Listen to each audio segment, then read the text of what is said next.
be comfortable with that. Click and send me questions, and we're going to be done with this in less than an hour, but it will be most interesting if you ask questions as we go. Now I'm going to shrink this view of myself, and I'm going to shift over to the slides that contain a lot of information. Now, when you enroll, when you registered for this, Meredith sent you a handout that will approximately correspond with the slides that we cover. If you didn't get it, send us an email or send us a Q&A right now, and Meredith can email that to you. Okay, so I'm going to shut this video, and we're going to click to our slides. The Q&A will be on your Zoom menu. Use it liberally. This is a slide about me. I've been doing this. I started in 1982, and I started with the Support Centers of America, and helping nonprofit organizations of all type up until 1992, where I had a car wreck and lay in traction for 7 months in prayer, thinking about what I'm going to do with the rest of my life. And that's when I decided to create this firm, Church Development. So since 1992, we have helped more than 200 churches, and we've raised more than $200 million. You can learn more about church development at this website, and you can read my biographies, which tells a story of why I do this work at dennisgreen.biz. And I'll tell you a quick summary. The idea for doing this kind of work came to me when I was on a beach in Angola with a gun to my head, saying a prayer that I would not be executed after a case of mistaken identity. That was the first miracle that happened in my life, and since then I've had 4 more. And that just kind of reminded me that there's probably more to reality than my limited mind can understand. And my faith life has provided me a structure for the reflection and contemplation and increasing self-awareness about the relationship I have with my Creator. And so it's a pleasure to be in this business of helping churches and other organizations that facilitate that reflective life experience. Now, it would really help me if I knew something about you. So if you could take just 30 seconds right now, tell me about one of your blessings, and then tell me just in a couple of sentences what you'd like to get out of today's webinar. And we've got about 12 hours of material to cover, and we're going to shrink it down into about 55 minutes, so I'll be moving very quickly, and I can tailor my remarks to your concerns. Here's the agenda. So I contacted you before our webinar started to ask you for your input on the structure of the agenda. And I tried to listen to you and incorporate your input into this agenda. We'll take a few minutes with number 1, the big picture overview. Then we'll look at the stewardship culture. And within that, we'll really look at failure analysis, why we live in a culture right now that is not a particularly generous culture, and what organizations can do to stimulate generosity without fundraising. That's really been the focus of our research. Number 3 on the agenda is a review of the stewardship system, and I offer this to provide a structural background, a framework for understanding how you can do a capital campaign for $36,000. You got to understand the big picture and the science behind it so that you can get extraordinarily specific and create your own budget. So we'll begin with the big picture first and get more narrow. Item 4 is when we get extremely specific. We'll cover the basics of a stewardship-based capital campaign. 4A is what is realistic financially for me to expect that we can raise. What does a detailed task and calendar PERT chart look like will be 4B. We'll get extremely detailed. What does it look like over the course of months, how you will be devoting your time and the time of your volunteers and your fellow workers. 4C is budget options and expense categories. And that is when we'll get extraordinarily specific about how much is it going to cost you to raise funds for your organization, and what are your options on how you might structure that. 4D is we'll examine common mistakes that I collect mistakes. I examine. I think failure analysis is helpful not just in engineering, but it's helpful for us in fundraising as well. What happened when things went badly? My son John is a big fan of Chuck Norris, and Chuck Norris's advice for success is, number one, first discover what doesn't work. And then number two, don't do that. So that's sound advice from a mythical person. But we're going to really take a hard look at that. I mean, how can we avoid the mistakes that have doomed many capital campaigns? And our final item that we'll cover is keys to success. What are those best practices in this industry that increase your probability of success?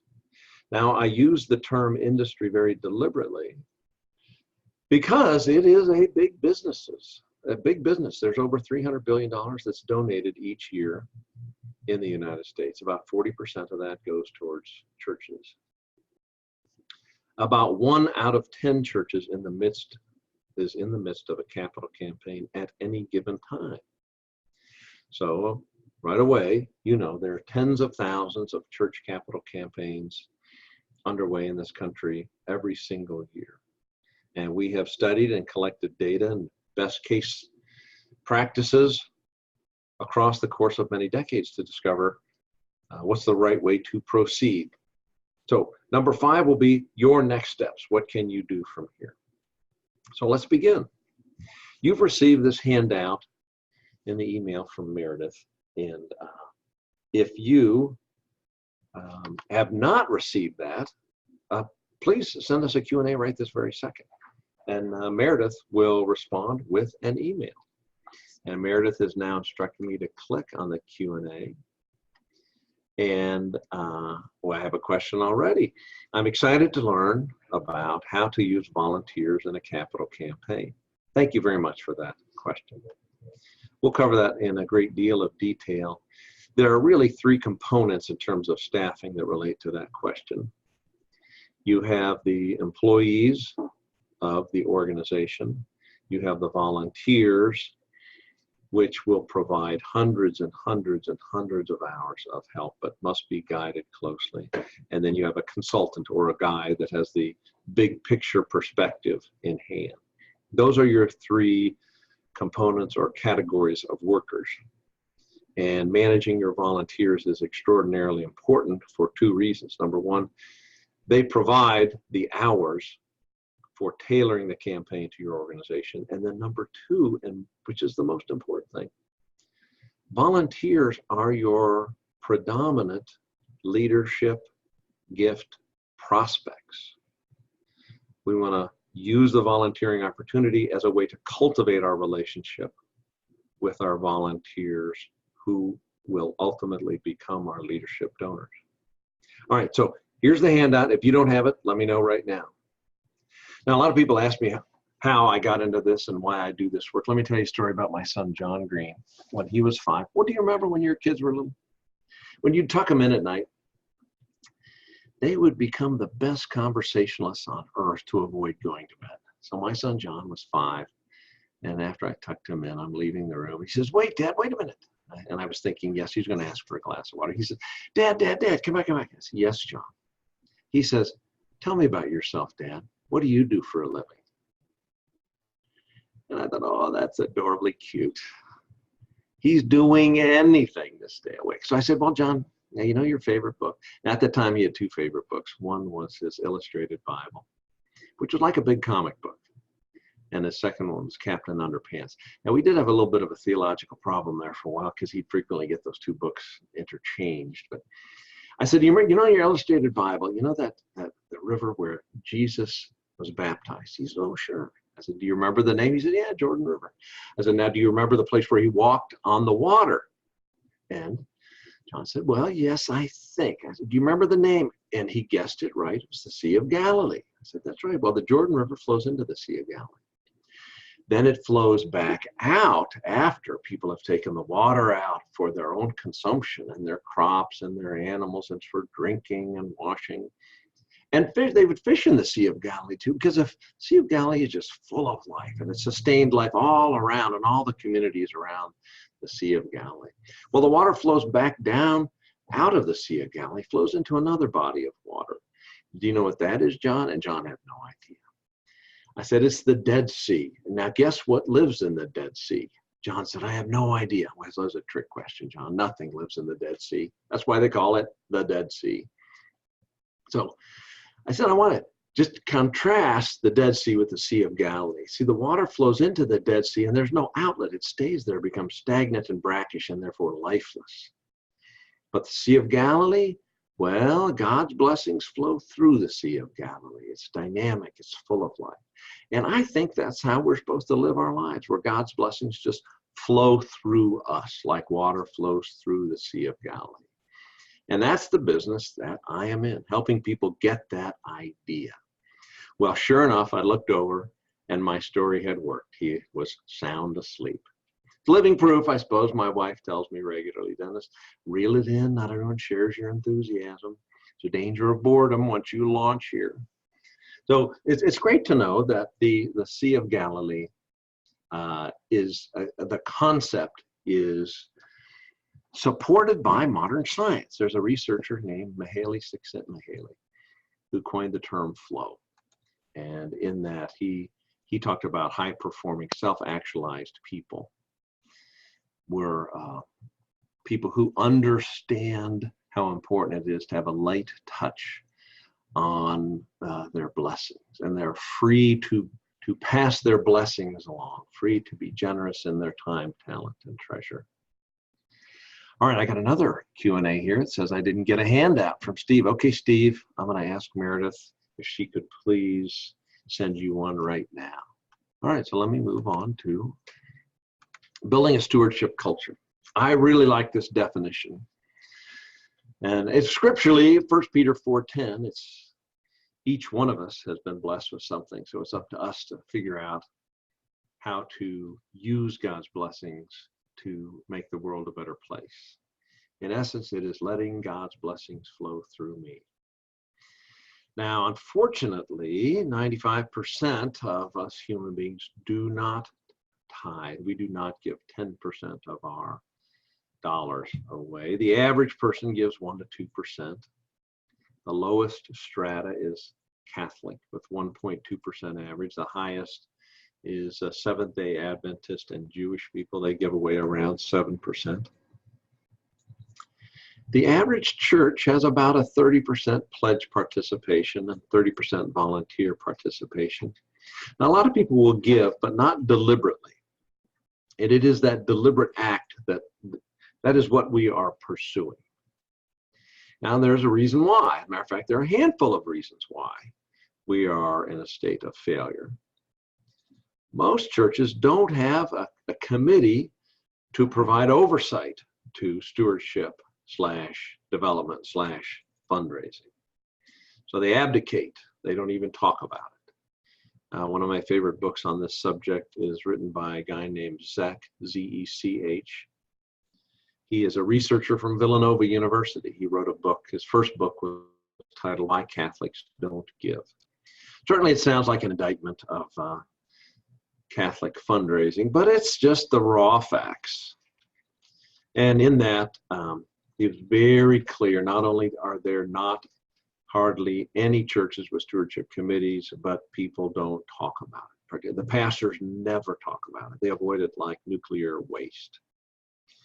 Less than 1% of churches teach stewardship on a regular basis. Only about half of churches have an annual campaign / volunteer ministry enrollment. And that's just one of the keys. That's part of the culture. Shifting from random to deliberate is the way I think of it. Thoreau said, truly alive human beings live deliberately. I like that quote. Thoreau also said, most men lead lives of quiet desperation. There's a woman years later who just about 15 years ago wrote her doctoral dissertation on that thesis, examining do men indeed lead lives of quiet desperation. She discovered 67% of men at the age of retirement judge themselves as leading lives of quiet desperation. So we as a species tend to be not too deliberate in our decision making. So we really want to shift giving from being random to being deliberate. So these bottom two bullets really are a reflection of that deliberateness or lack thereof. Less than 1% of all churches have a year-round set of activities to build stewardship. Less than 1% invest anything in stewardship. Dave Ramsey, the financial peace creator, had a wonderful statistic. After people go through his class, giving to their churches increases by a factor of 3. That's 300%. It triples. So if you just knew that and you wanted to build a culture of stewardship in your organization, what would you do? At a minimum, have a Dave Ramsey class every year. Invite everybody to go through it. I remember when my wife went through it, she came home and cut up the credit cards. It just made me so very happy that I'm ready to send Dave Ramsey a thank you note. It was totally awesome. All right, now let me shift gears and go to the next slide. And the 7 elements of stewardship, the stewardship system. I'm going to just spend about a minute on each one, and this will provide you kind of with the big picture perspective, the research behind generosity. And the most important are these middle 3 components: shared decision making, building community, and volunteers as partners. And I have statistics that I really want you to memorize. At a minimum, write them down, because these are the key components on why people give, and it directly explains how much they give as well. So component number 1 is teaching stewardship. We have to instruct people. We have to let people know what is stewardship. What is the idea that God's blessings are supposed to flow through us? We've got to quote science like Csikszentmihalyi and flow and self-actualization, all those secular things that support the church world. You know, they're not in conflict. They fit together perfectly. Matter of fact, we have, let me flip over to the video and I will show you. Hello, that's me again. We have this stewardship system. I'll give you this for free. Just send me a note. We spent about $14,000 to create this, and we give it away on a weekly basis. You can cut and paste items from this directly to implement into your weekly bulletin that educates people about what is stewardship. Scripture stories like the Sea of Galilee story would be a sample story that's in there. It's not heavy-handed. It's not fundraising. It's just educating people about what's the idea that God's blessings are supposed to flow through us. All right, let me click that off. The best way to do this, in my opinion, is to have lay speakers talk about their blessings and how their blessings flow through them. Component number 2, prayer and discernment. We want people to cultivate the inner life. We want them taking time to reflect and think and examine and make deliberate decisions. So we're going to have a specific time of discernment.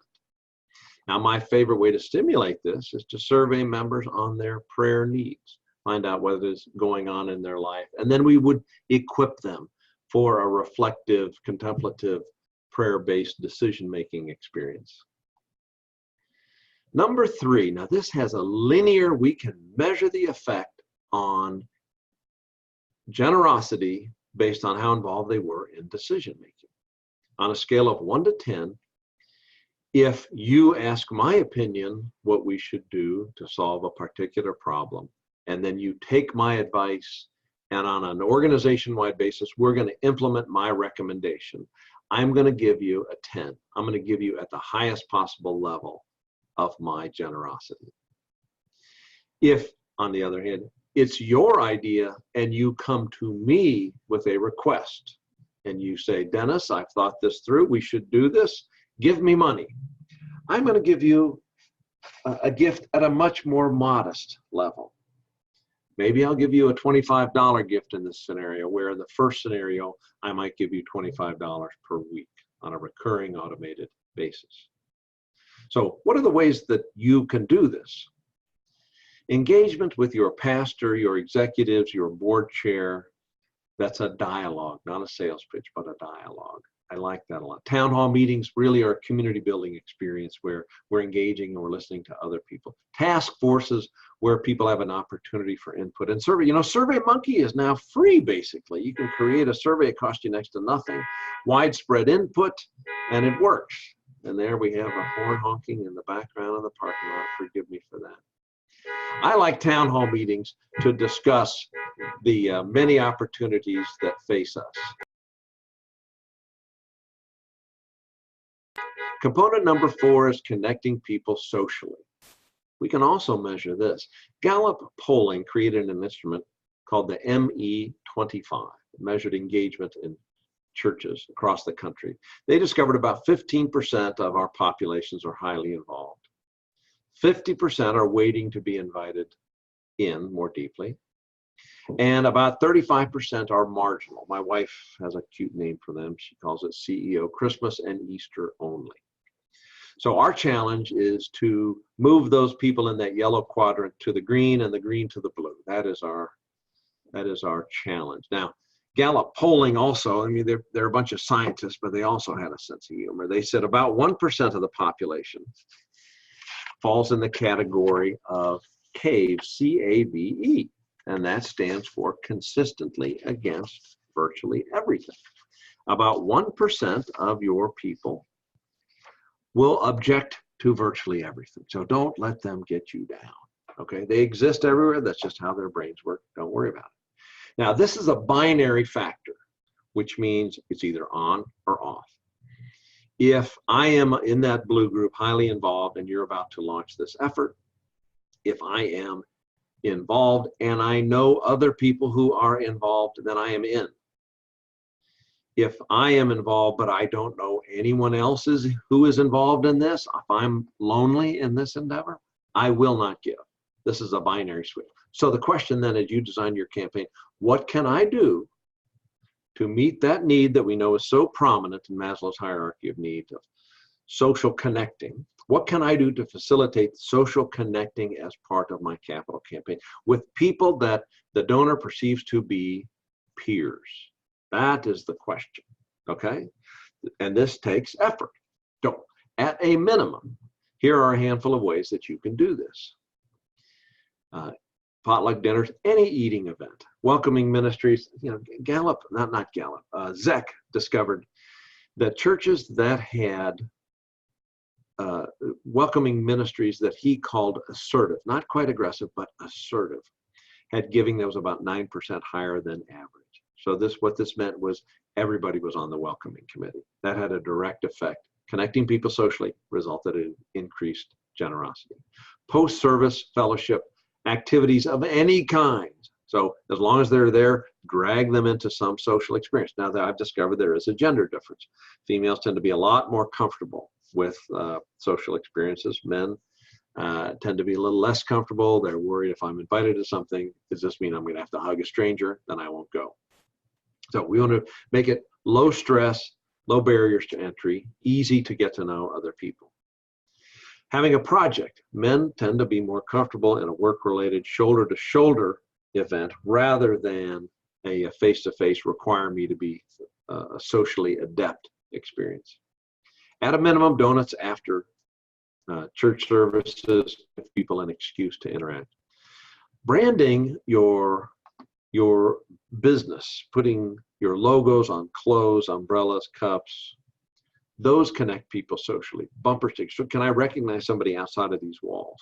Discussion groups is a deeper way of connecting and growing a sense of community. Now, in general, the thing that seems to have percolated to the surface is food after worship. So I'm going to find a way to give everybody an excuse to stop by a location and loiter for a little while, just to have a very general experience of interacting. Number 5, volunteers as ministry partners. I want to hold this up as the magic bullet. Whether you're a church or a nonprofit organization, this is it. Fidelity Fund in 2009 had a study examining high net worth, very generous people and tried to find out what were the keys to their generosity. And what they discovered was the more a person volunteers, the more they give. As a matter of fact, active volunteers in a campaign gave 11 times more than non-volunteers. That's a factor, a multiple of 11. So you as the leader and the organizer in this endeavor, you got to ask yourself, what can I do to create episodic volunteer opportunities? So the way life is trending in churches and nonprofit organizations, it's harder to get people to serve on standing committees. It is much easier if they perceive their volunteer experience as being one of an episode, a beginning and an ending. And I can see the ending when I begin. So you've got to design a set of experiences on a monthly basis where it's an easy entry point and easy exit point. We call those episodic volunteer opportunities. So involvement equals giving your time, talent, and treasure. This is a conversion experience. The moment a person steps out of their comfort zone and is actively involved in the giving away of what they've got. That is a transformative, that experience of flow is transformative. Now, kind of a 401 level course in volunteering is understanding and instructing people and facilitating their self-awareness to discover what are their gifts, what is your giftedness, what is your joy, your blessing, so that then people can find ways to live out their blessings. I really like the Strength Finder 2.0. You know, the tests are cheap, the awareness is high.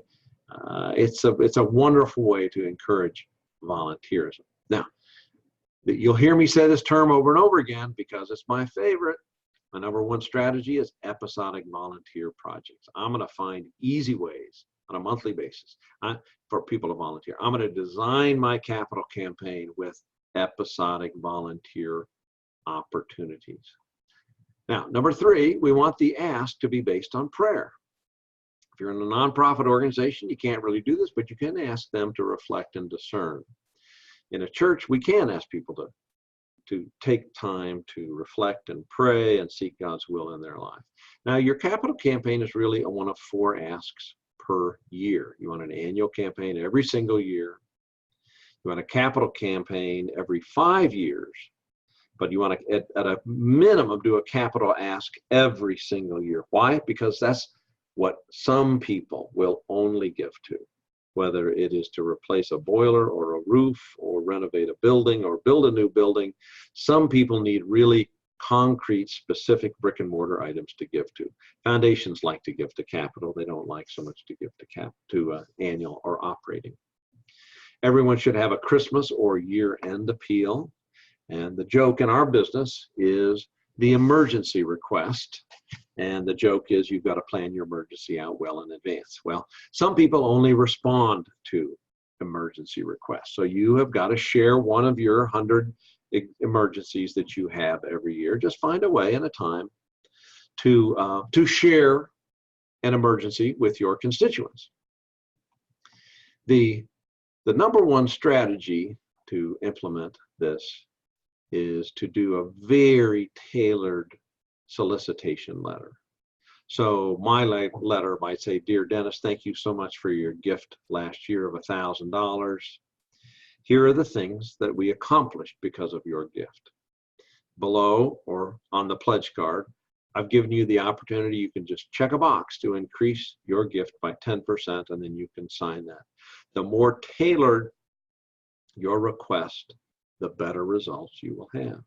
If you can even get so specific, we did a campaign recently for an organization that had a leaky roof. And we told people, if you give $1,000, your funds would cover the cost of repairing the leaky roof above the pastor's office. $2,000 would fix the leaky roof above the nursery. $3,000 would fix the roof above the foyer. $10,000 would fix the roof above the worship space. The concept here is a very jargony one. Forgive me for declining into boredom, but it's called the transderivational search. We need to give a visual, auditory, and kinesthetic representation of what my funds will go towards. So the more specific this ask is, the better the results will be. Now we're almost done with the stewardship system. One more, and then we're going to shift over to how do you implement this into your capital campaign. And this final item is thanks. Now your inner 15% does not need really to be thanked. As a matter of fact, they will get mad at you about how much you thank them. So be careful, okay? They will chew you out. So my advice is get an anonymous donor to underwrite the cost of any thanking process. Now the outer 2/3, boy, they definitely want to be thanked. They want to be thanked 5 times. Now we encourage you to write a quarterly thank you letter that is basically a statement. Dear Dennis, thank you for pledging $1,000. So far you have paid $250. Now, just you reminding me of that is a gentle way to encourage me to keep current.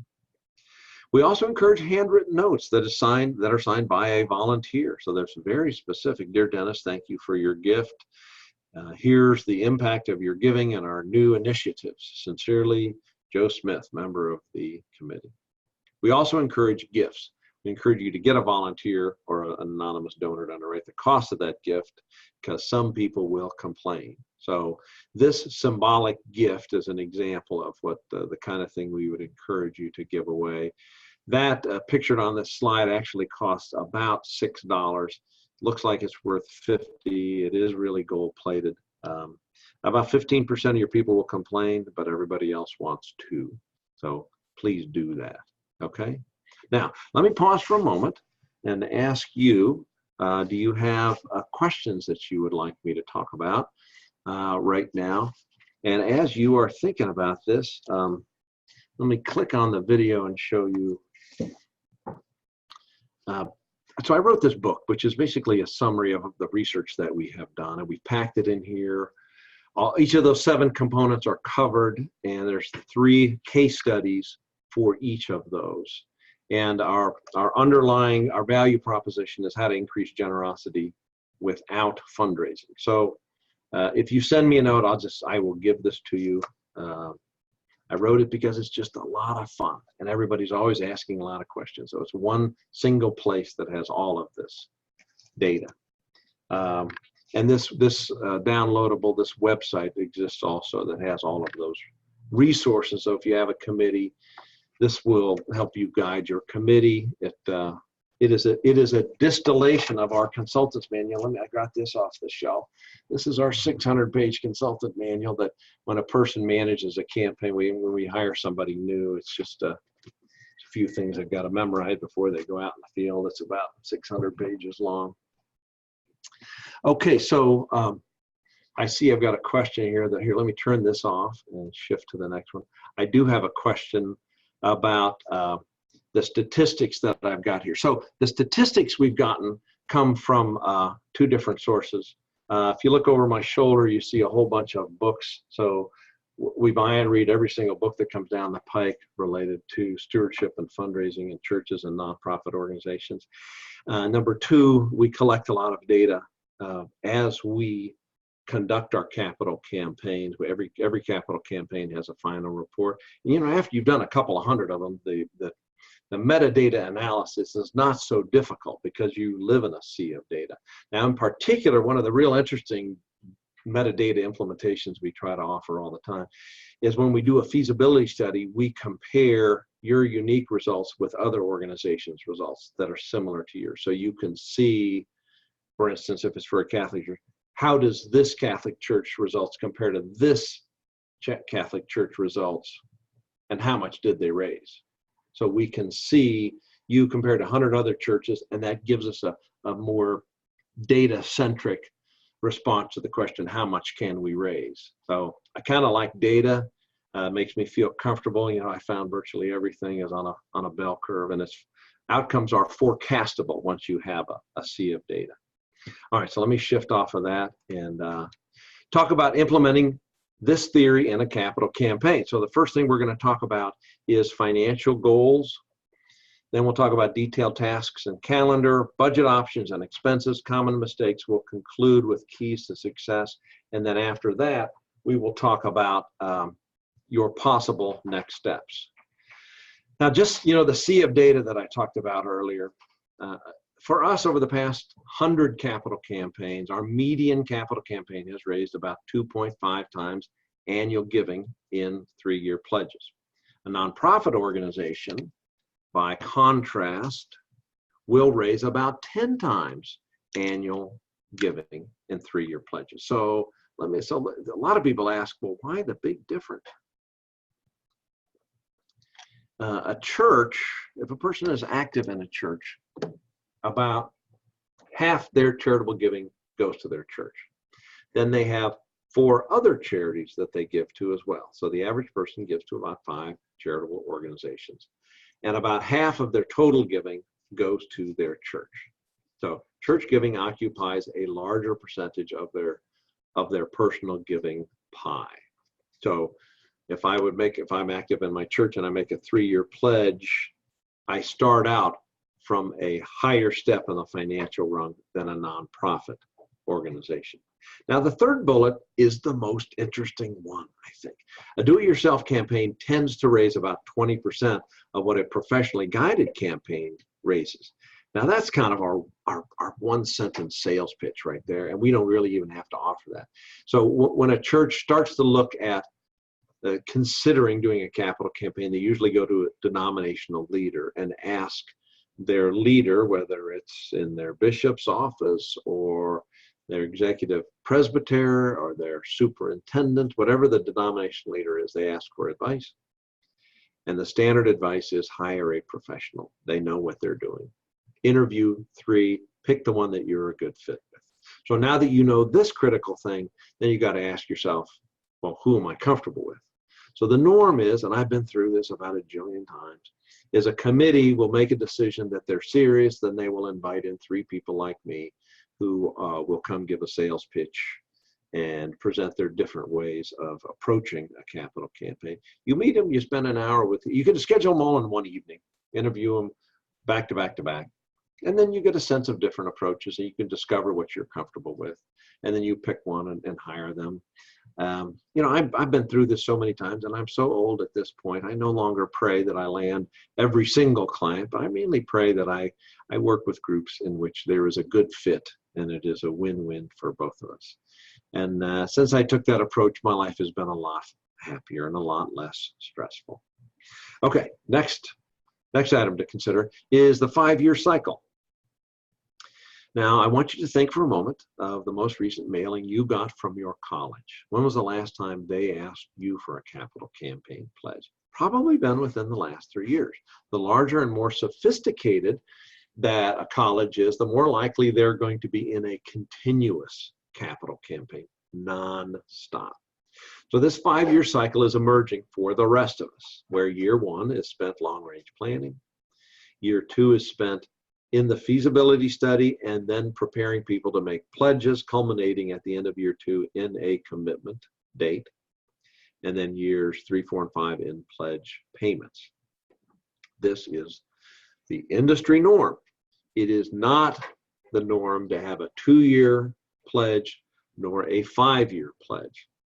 So if you think of the bell curve shape, most capital campaigns are in the 3-year pledge mark. We have done 5-year capital campaigns, but we've only raised usually 10 to 20% more than we would have with 3-year pledges. So just think about that.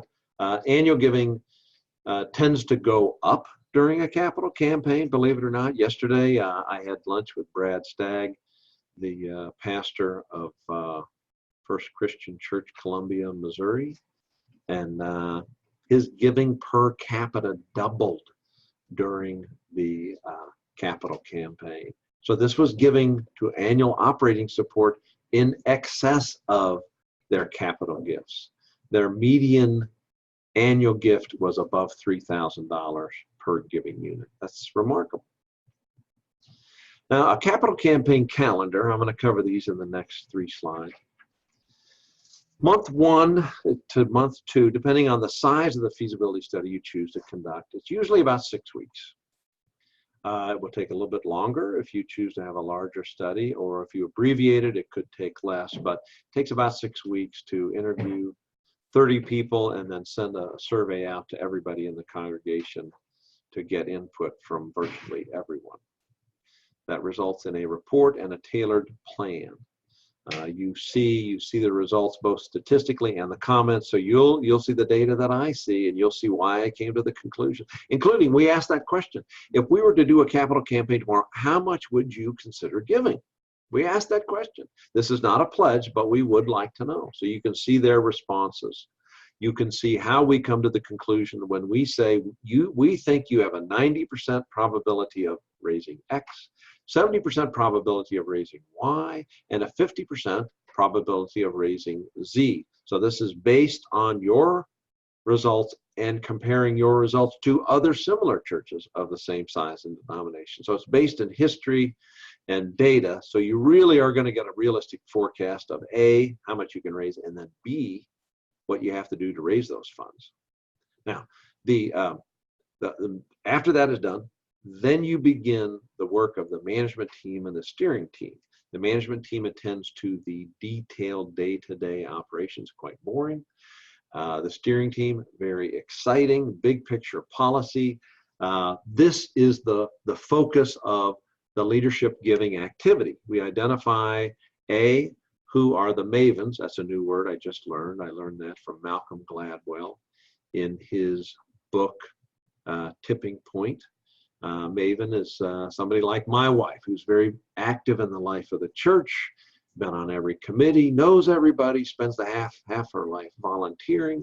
She may not be a big donor, but by golly, she knows what's going on behind the scenes and knows everybody.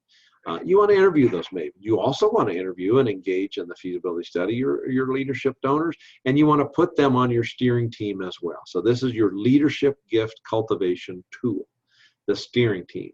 They meet once a month during the campaign, and it's a fun, quick meeting. It is not torturous detail.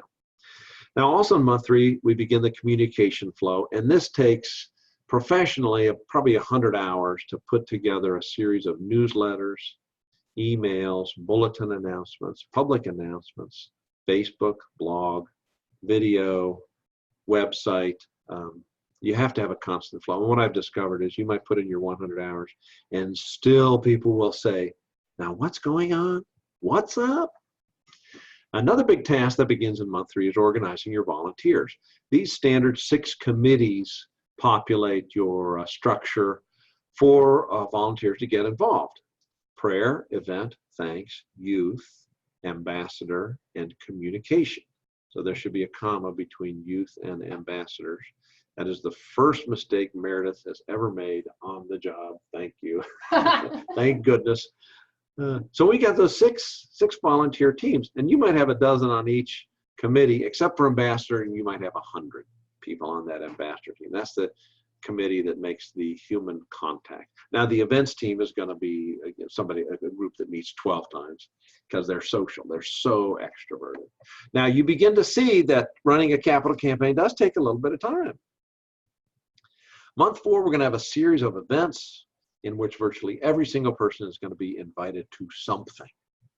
Now we're going to be ruthlessly organized and strategic. So with our leadership donor prospects, they're going to be invited to smaller group events. And with someone who might have their name on the rolls, but we might have no record of giving ever, well, they're going to be invited to a large group event. But we are going to invite every single person to an event or 2 or 3. Now in those events, they're going to make social connections. They're going to be at a table where they meet 3 or 4 people. And they're going to have their left brain detailed need for data met. We're going to answer their questions. Matter of fact, we're going to open the floor and say, please help us identify what questions and concerns we might need to answer before we ask anyone for a pledge. Well, it works. People tell us the questions that are on their mind, and we answer them right there. Now, this has to happen in that sequence before month 5, time of prayer and discernment. So I've got to get my left brain analytical, rational needs met before I can move on to my discernment process. Got to happen in that sequence. Now, the prayer activities, this is all hearkening back to the stewardship system handout, all those 7 points that we went through. We're incorporating these in each and one of these steps through this calendar. The prayer activities, it's great if you have a day or a week, a time and way. It's great if you have a campaign prayer that's spoken every Sunday. It'd be great if you had a 2-week prayer booklet that is authored by your constituents. So select 14 volunteers, ask them to write 3 paragraphs about their prayer and discernment reflection process, and tell a personal story. I've found the prayer guides to be enormously popular. People tend to get them and read every single one all the way through the moment they get them. So they are a lot of fun. So the prayer time is really meant to be the pinnacle of the process, and in which the pressure is not exerted, but prayer is the focus. So we're in a time of reflection and discernment. Following the time of prayer, you have your solicitation packet delivery. Now you have several options. You could mail them out. You could hand them out on Sunday. You could hand deliver them. You need to really think through what is the most comfortable thing for your constituents. In general, we want to hand deliver the solicitation packet to if our donor structure is in the shape of a pyramid, starting at the top and working our way down, we literally would like the pastor to hand deliver the top dozen individually, and then maybe the next 50 hand them out in a group experience, and then the next 100 would be great if we have our top volunteers making personal visits to hand those out. Now when you hand them out, there is a script. And in that script, we have a very specific way of saying, here it is.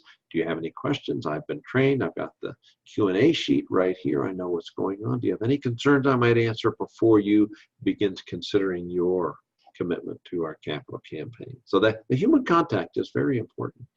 The Commitment Sunday is very important. And this is something that might differentiate a nonprofit organization from a church. A church has got to have a Commitment Sunday. There has to be a date. Now, what I've experienced is 50% of the people will still miss it even when there's a Commitment Sunday. 50% will miss it. And, for the next 6 weeks after that Commitment Sunday, we've really got to hustle.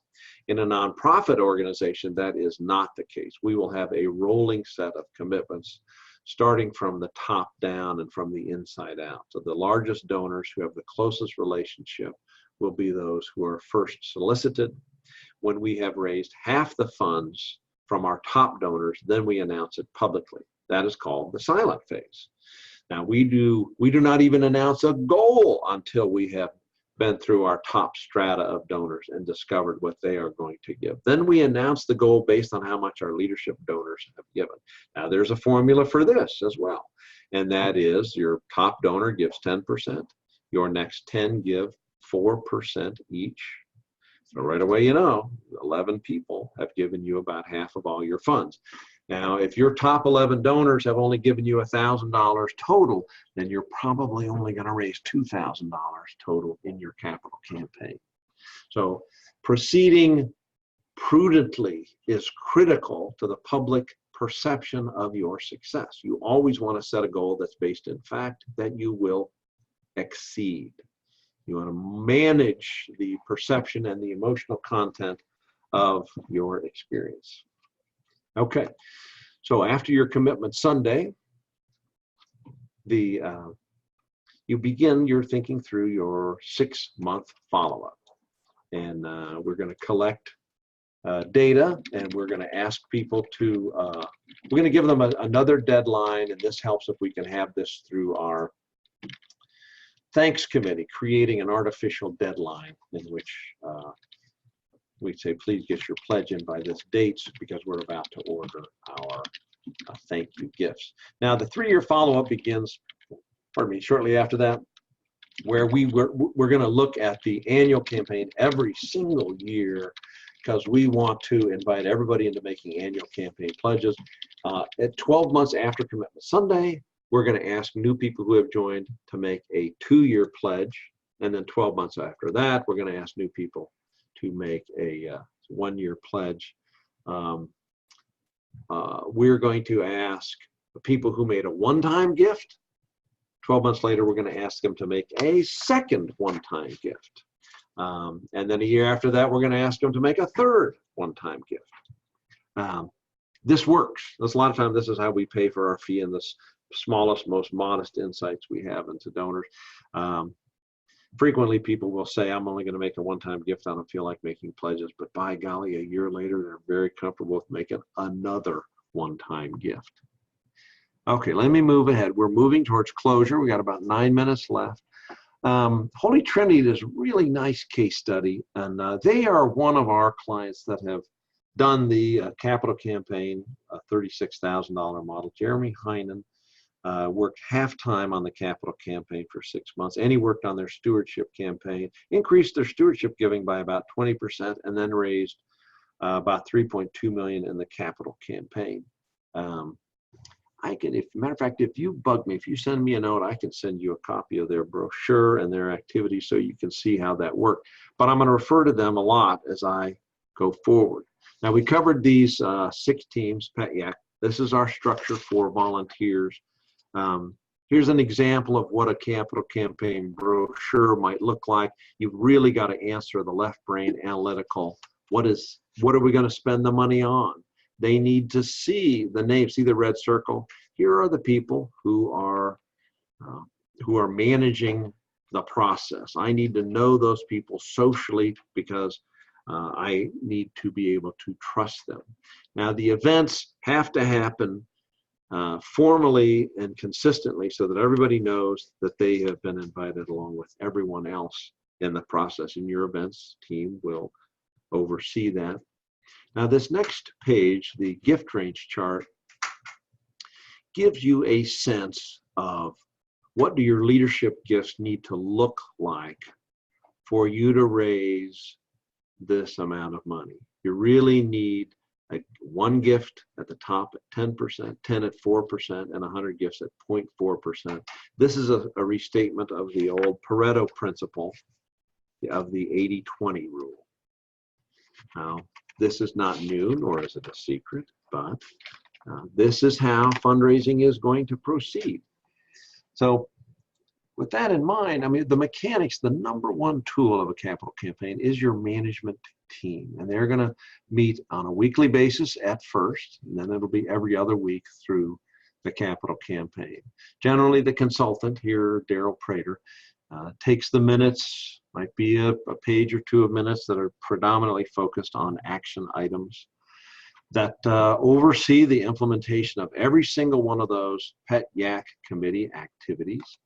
And the activities that we live by are going to be articulated in those management team minutes, and usually they're a Google Doc.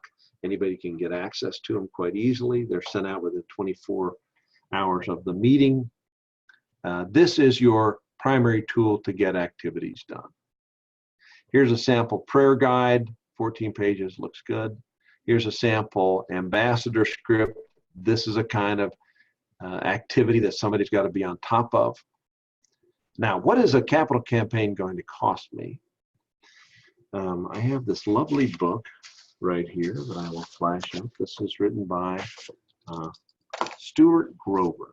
And as I told you earlier, I buy and read a lot of books. Stuart has run a couple hundred capital campaigns, and he's examined part of his research on expenses. And he says that typically capital campaign expenses range from 5 to 15% of funds raised. Now, I encourage you to buy the book, read it. Read a couple of books on Amazon. What does a capital campaign expense budget look like? We think it's going to cost you $15 per household above and beyond the labor costs to cover printing, mailing, events, food, video, gifts, etc.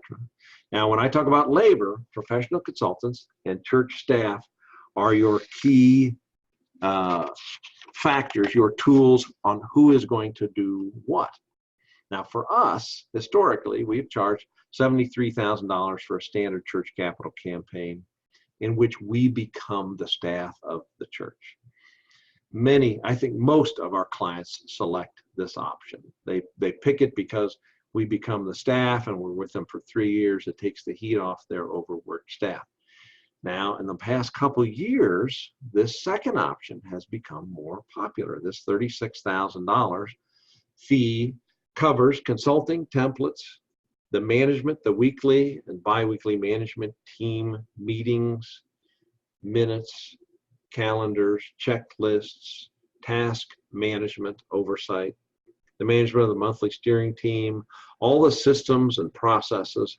It's a series of web-based resources along with training videos. Now, this only works if we can get about 500 hours of staff time to implement the detailed management of the myriad tasks of those 6 volunteer teams. The PETYAC team, prayer, event, thanks, youth, ambassador, communications. Now, I would not recommend that you consider that $36,000 unless you have a human being that's pretty competent, that is willing to work about half-time for about 6 months. I mean, that equates to about a quarter time of a year, like 1/4 FTE. Now, we did have a volunteer do this. We had a Lutheran church in Los Angeles, a very competent woman, was a former commercial realtor and very intelligent, very hardworking. And it was a joy, and they were a smashing success. Now, for us to do the $36,000 level of service, we really need to look at, do you have somebody on board who can put in that time? Frequently, we're asked, could we divide that among 5 people? You could, but that dramatically decreases your probability of success. So that diffusion of focus is a scary thought. All right, now we're almost done. We got 2 more minutes. The most common mistakes that I see sink a capital campaign is getting discouraged by those people who are consistently against virtually everything. The cave people. They exist, they like to complain, please don't let it bother you. Ignoring the 80-20 rule, 80% of the funds will come from 20% of your donors. Be ready for that. Invite them into the process. Don't treat them like they're aliens. Treat them like they're friends. They want to be involved. Another common mistake I see is ignoring the 10% expense guideline. That's a tragic mistake. To think that we don't have to feed our people, we don't have to come up with color brochures, we don't have to thank them. Well, that's a mistake. They are human beings. They have needs. Now, another expectation that I see really hurts is to define success as raising something way outside of the industry norm. If we think we're going to raise 10 times annual giving in a church or 100 times annual giving in a nonprofit organization, and it's just not going to work. The final problem that I've experienced is not enough focus on prayer and discernment. So if we just think this is an analytical process, that's just not enough. People do not give from the left side of their brain. Generosity is a heart and soul, emotional, spiritual experience. So we've got to accommodate that. We've got to ask them, what is your calling? What is important to you? How might God work through you? What is your purpose in life? That's the kind of language we want to engage to lift people up to higher levels of generosity. Keys to success, and then we'll close. Please use best practices. These are really based in a whole lot of study and a lot of failure as well. Zek, the researcher from Villanova, he wrote a corresponding volume to that Why Catholics Don't Give, and it was titled Best Practices in Parish Stewardship. And he outlines what works, and I really like the study of what works. So if you deviate from the norm, it's just a more high-risk activity. Now, please do an annual campaign every year. Half churches don't do that, but do want to do it vigorously because that exercises the muscles of generosity. I like that old saying that virtues are the muscles of the soul, and giving is one of those muscles. So please, every single year, give people the opportunity to make a deliberate decision about their own generosity. Think about creating a culture of generosity where it is an expectations that God's blessings flow through us. That is the key to a happy life not just from a spiritual perspective, but from a scientific perspective as well. Now, we have another webinar coming up in a couple of weeks, planning for a parish capital campaign. What are all the things you need to do before you launch a capital campaign? And this will help with long-range planning, survey, engaging, thinking ahead. It might take you a year to get ready for a capital campaign, and we'll cover all of those topics coming up in just a couple of weeks. So please let us know if you'd like to join us. Now, the next step, frequently when we get to this point with a group, they will call us and ask us what we need to do next. And the next step is give me a call and let me know if you would like me to come make the same presentation to your committee. And the answer is yes, we get this. I'm about once a week making this presentation to a group. And sometimes they say, well, we can see we're a year away from getting our ducks in a row. Most frequently, they call when they've invited me and a couple other people in the same business to come in and make a presentation, so they get a sense of perspective, and then they select someone that they're comfortable with. It doesn't cost you anything to have a presentation like this by 2 or 3 people who are capital campaign consultants. It's kind of educational. You can see there are a couple of different ways to approach a capital campaign. If I can help you do that, my name and phone number is on the screen. So in conclusion, we have a polling. We have a question. Meredith has just pulled this up. Thank you, Meredith. To help us evaluate our webinar content, please give us your feedback. Thank you, Meredith, for thinking of that. There are a handful of questions, and if you would like me to tell more stories or less stories or more statistics or more case studies, please let me know. Give us the feedback on that. And so I will sign off now, and let me click on the video. Thank you very much for joining us. This was our first endeavor in this very efficient way of sharing what I've learned over the many decades. And there's Meredith. Say bye, Meredith. Bye. Thanks for joining us. Yeah, call us anytime if we can help. Thank you very much. Bye-bye. Okay, now I've got to ask Meredith, how do I turn this off, Meredith? What next? All right, are we done?